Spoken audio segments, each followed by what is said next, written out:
Good evening, everybody. I'm Fictional Crystals, and Season 6 is super soon.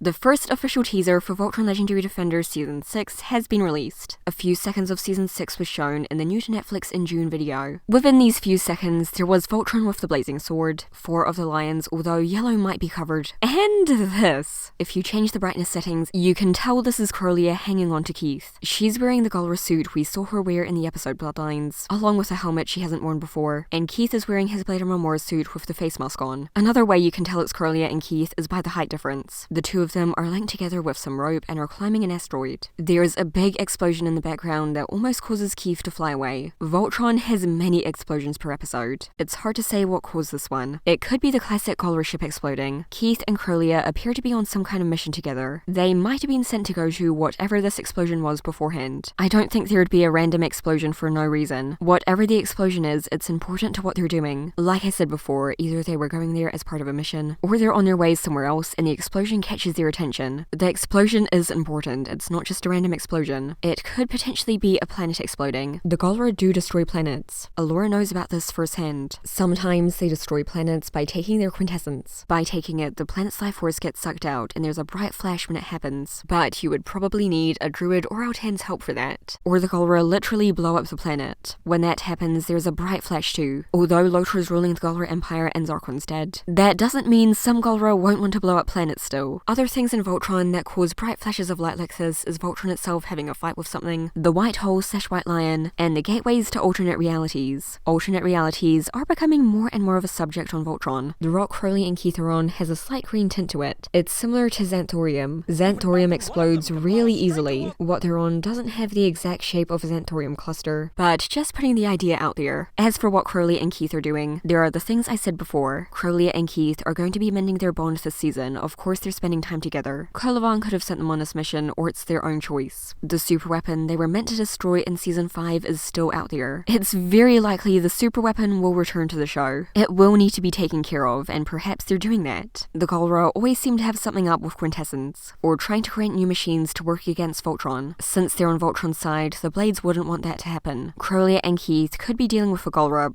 or Altan project, or quintessence. Then, of course, there's Voltron. Keith is no doubt going to be returning to Team Voltron. A thumbnail for Voltron with him on Netflix hinted at him returning. This picture of him is completely new. In it, he's wearing his paladin armor, which he hasn't worn for seasons. And he has one of Krolia's marks on his face. Unless it's a scar, made to mirror Krolia's mark. If it is a Golra mark, something caused it to show up. Lotor's Altan marks didn't show up naturally, though they were always there. They were triggered by something to appear. If this really is a Golra mark on Keith, something triggered it to appear. If it's a scar, it'll happen when he's on one of his missions with Krolia. Then of course there's a chance it's just an edit for this Netflix thumbnail, but let's not think about that. Before Season 5 aired, there was a Netflix thumbnail of Zarquin. This picture of Zarquin turned out to be from the episode Blood Jewel in Season 5. Since this thumbnail was from an episode that hadn't aired at the time we saw it, this one might be too. Anyway, even if it wasn't for this, we know Keith has to return to Team Voltron. It's a massive piece of his character arc. His arc is about family, both blood related and found. It's about him being able to let down his walls and connect with people.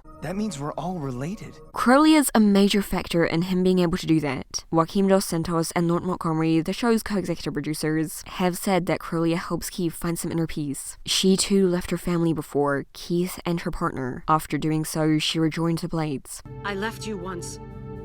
I'll never leave you again. But she regrets not being there for Keith, and she wouldn't want him to make the same mistakes as her. Fixing their parents' mistakes has been made a theme on Voltron. Allura's fixing Alpha's mistakes. And correct my error. And Lotor wants to fix Zarquin's mistakes, but I'll talk more about those two later on. Krolia and Keith will be doing a lot of talking. Eventually, they'll get to the subject of how she ended up on Earth with Keith's dad, and how Keith ended up in space with the Blade Armor. The Blue Lion was there.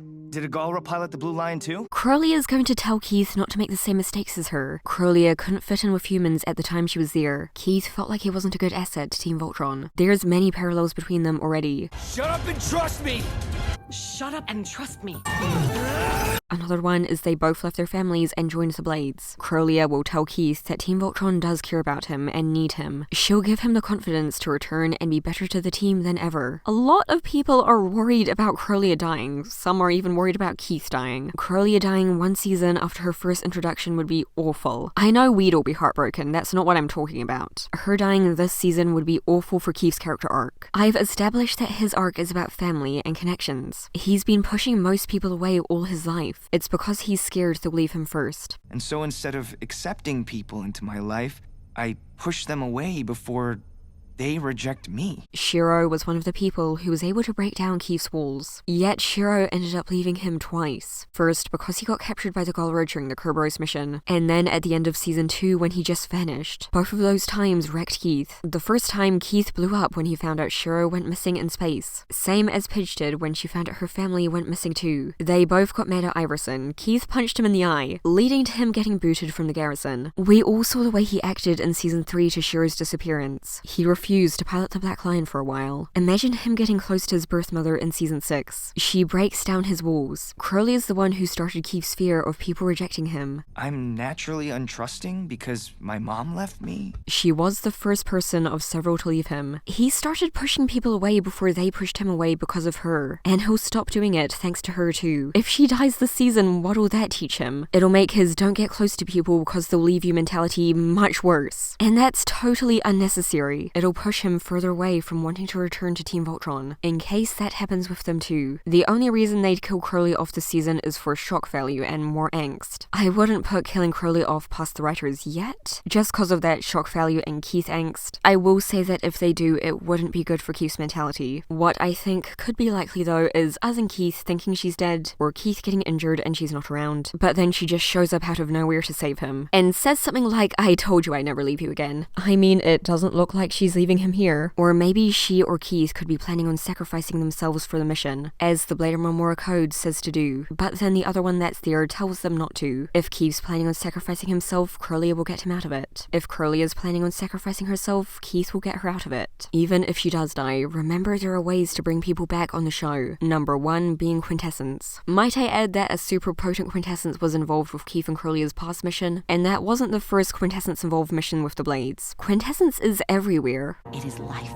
itself. Zarkon's been brought back several times because of it. That way you still get the shock value and angst by thinking she's dead, but then there's a happy ending cause she's actually alive, and Keith can get his inner peace. Again, still not putting her dying past the writers, just saying there are some better options to do with Krolia. Now, the other thing that's going to make him return to Team Voltron aside from Krolia is the Kuron situation. Kuron is a clone of Shiro. He is one of Haggar's puppets. She's able to see through his eyes, and at some point she'll probably be able to control him fully. The real Shiro has been trying to communicate with Lance in the astral plane. Lance is going to find out the truth about Kuron and Shiro, and so is Lotor and the rest of the team. Haggar is planning on going to Orient. She's been seeing through Shiro's eyes. Once Lotor finds out Haggar's been spying on him and is going to Orient, he is going after Kuron and Haggar. Along with the clip for season 6, there was this little synopsis. As the lines between darkness and light continue to blur, shocking revelations and power struggles send Voltron hurtling toward another epic showdown. The lines between darkness and light continuing to blur is likely due to Kuron. Same for the shocking revelations and power struggles. Though power struggles are also referring to Galra that want Lotor to not lead, such as Zendek. They don't think Lotor's a good choice for the Galra Empire. They'll be doing everything in their power to make it hard for him. The Paladins won't know what to do with him, whereas Lotor will want him gone. He hates all of Haggar's spies and puppets. He legitimately killed one of his friends after he found out Haggar was using her to spy on him. And that's not the only person he's destroyed because he saw them as one of Haggar's puppets. Lotor realizes that Haggar is Onerva, she is his mother, and he knows it. I think he just doesn't want to accept it. That's why he was quick to snap at Laura when she brought it up.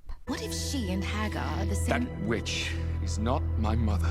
Lotor is incredibly smart. He understands that the pieces for them being the same person fit together seamlessly. He simply refuses to acknowledge or believe it. He's lying to himself. Once Lotor gets to Haggar, they are going to fight. And I see a similar scene to what happened in an old version of Voltron going down. If you guys didn't know, Voltron Legendary Defender is a reboot of an 80s show, Voltron Defender of the Universe. Yes, it's strange, this is one of the very, very few good reboots. Voltron Defender of the Universe was created using two 80s animes, enemies: Armored Fleet Director 15 and Beast King Lion. In Beast King Lion, Haggar was called Unnerva the entire time, and Lotor was called Syncline. Lotor was half Voltron back then too, except he didn't know he was. There were hints for him to figure it out. He didn't want to accept it, but he had to in this scene. Zarkon, who was called Dibazol, just died. Haggar confronted Lotor about it. They got into a fight, ending with her at his sword point. At his sword point, she revealed the truth that he is half Voltron. In Legendary Defender, he already knows he's half Voltron. He accepts that in this version. He even embraces it. What he doesn't accept or embrace is that Haggar is Unnerva, whether he likes it or not. They'll get into a fight again. There she'll show him that she is Unnerva. There's no escaping that fact once he sees her transform into Unnerva. He can't be in denial anymore. Whether or not Haggar dies then is up for debate, but she'll definitely be playing a part in the return of the Dark Creatures and the reopening of the Rift, whether that be in person or through Lotor's memories. I can imagine the generals eventually returning to Lotor as well. Aksha in particular has shown she's still somewhat loyal to him. What happens with the generals depends on what happens with Haggar. Getting back to Lotor dealing with the Shiro side of the situation, with Kuron no longer being a paladin, they're going to need another paladin. Another thing Lotor doesn't want to admit is that he is following in Zarkon's footsteps. Unnerva his mother is too. Just like your father. I believe and have made like a almost hour-long two-part video that he does have genuine intentions. I discussed a ton of stuff about him with Haggar and Zarkon and the Rift in those two videos too. What he said to the Paladins about wanting the Rift open for Quintessence is no lie. I think he does truly care about Alora. Like Alora did, I think Lotor has some kind of ulterior motive for what he's been doing, likely involving his mother and heritage. But that doesn't necessarily mean what he's revealed to the Paladins thus far isn't genuine. The problem with Zarkon and Unnerva was they pushed too far. They were willing to do anything to carry on with their work and get what they wanted. The same goes for Lotor. At the moment, he doesn't have a reason to betray the Paladins. They're a good ally to him, making them an enemy would be of no use to him. He wants their help to reopen the Rift. Remember, Lotor was set up as a master of manipulation. The masses are easily manipulated. Once he has no use for the Paladins, or the Paladins refuse to do what he wants, that's when things will get bad. While those who continue to stand against us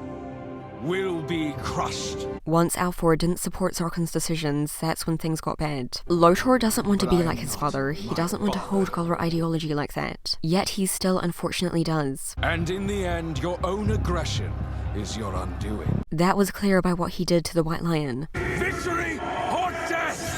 Lotor will push them too far. I can imagine Lotor wanting to get rid of Kuron and pilot the Black Lion himself. There have been hints of this. Him being referenced to Zarkon. Him delivering the Black Lion to the Galra. I return the Black Lion to the Galra.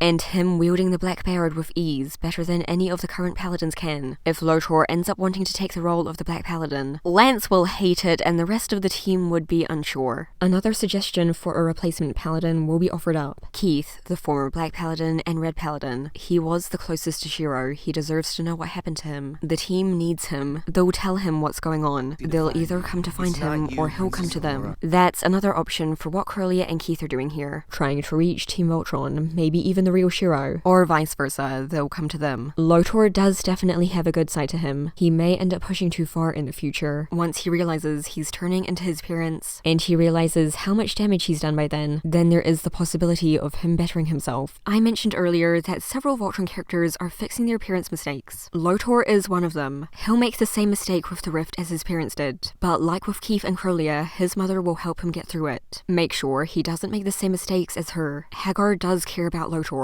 She was worried about him when she found out Zarkon was coming for him. She let him lead in Season 3, before she even remembered they were related. Now that she does remember him, she, as Unnerva, not Haggar, will want to fix what she did to him. Say she's sorry before it's too late. I see some good future conversations between Keith and Lotor. They're both half-breeds that have been through similar parental situations, and they have swords. Voltron with its blazing sword in the clip. Voltron's only used its blazing sword once before. It was just before Shiro disappeared in Season 2. For the sword to blaze, you need the actual sword. The thing is, the sword hasn't been present since Keith was a paladin. The sword being back means one of two things. Either Keith returned to the Paladins in time for a battle this season, or Lance is the one who forms the sword. In Season 5, he unlocked a new form of his Bayard. It was a sword. Seeing as how he can form a sword with his Bayard now, he should be able to form a sword with Voltron too. The blazing sword is Voltron's most powerful known weapon. The epic showdown they're using it for has got to be very major. Sooner or later, Voltron will be getting more upgrades. These Voltron toys showcase that. Because the fight is big enough that it warrants the blazing sword, I'm not sure if Kuron would be piloting a lion for this one, or be the one to unlock Black's new upgrades. His abilities with Voltron seem limited. The Black Lion realizes he isn't the real Shiro. Kuron doesn't have the same quintessence as Shiro. It's why the Black Lion was hesitant to let him pilot it. The quintessence of the pilot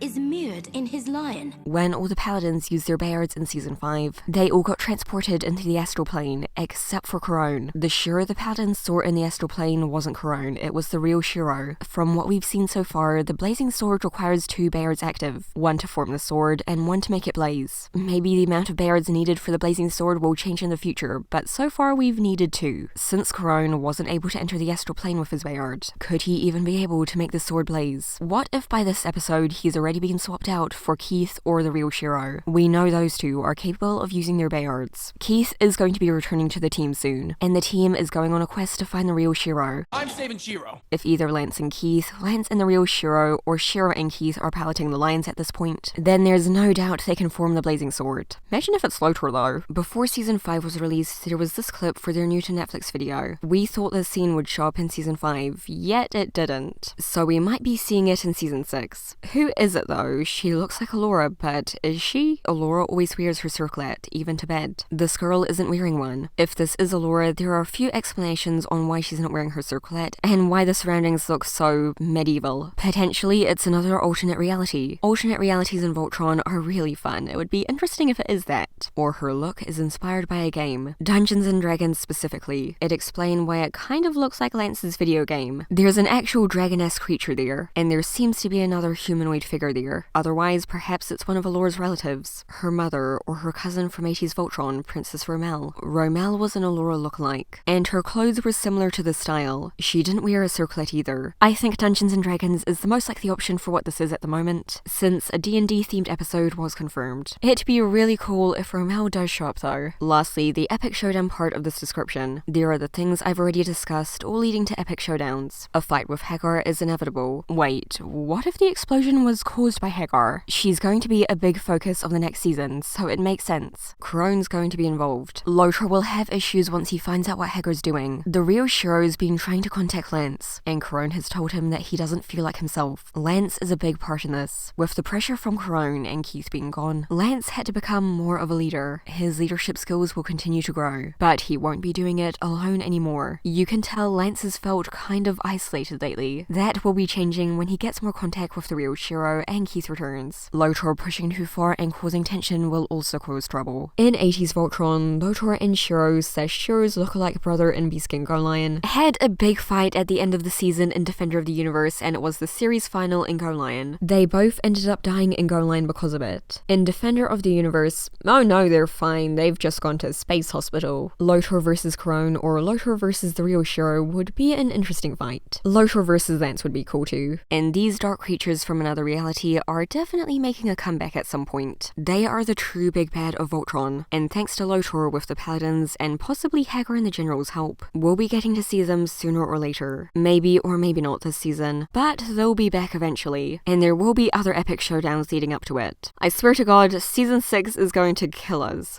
I'm terrified. Excited, very excited, but terrified. Anyway though, thanks for watching and stay hyped for Season 6. Diminishes his power. I don't have to explain myself to you. Now do not bother me again.